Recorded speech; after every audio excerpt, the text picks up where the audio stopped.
since this kind of brought it up, you obviously had the realization at the time when you were breaking, because I believe it was 97. Mhm. So you obviously could see where women's wrestling was at that time. I mean, what were your goals at that point? Like, just when you were breaking, like, what were your hopes? Like, did you have expectations? Yeah, I wanted to prove everybody wrong. I wanted to prove them that women can do it too, and they can do it better than the guys. Like it was always like, oh, women's wrestling's not good. Women's wrestling's boring. I was like, yeah, it is.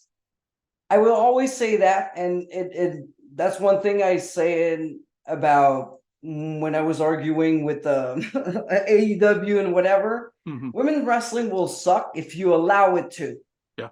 If you have the same criteria as men wrestling when it comes to talent, when it comes to building the matches, when it comes to time that's allowed to it, women's wrestling can be awesome.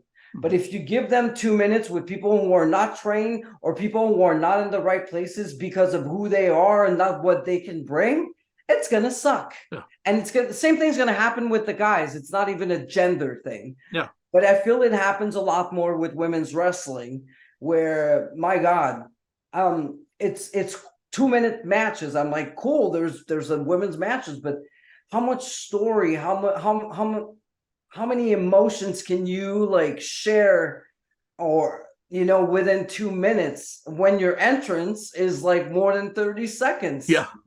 The entrances are sometimes longer than the match itself. It's So wild.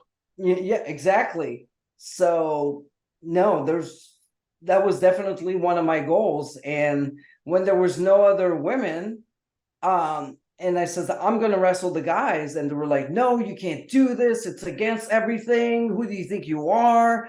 Big headed, blah blah blah blah blah. And I'm like, I just want to be a wrestler. And they try to have me being a manager, whatever. It's like, I'll be a manager, fine, but I'll be the manager of, let's say, my partner, and some shows I'll be in his corner, but other shows I'm going to be wrestling, or I can do both, doesn't matter. But in the end, I need to wrestle, and it took a while for people to understand and actually get it. And that was always one of my goals, to be seen as an equal. And I didn't want people to say like, oh, she's a great female wrestler. I just wanted them to say, wow, what a great wrestler. And that whoever I'm fighting, whether it's a man, a woman, a bear, whatever, Yeah. that I can still like give you good matches.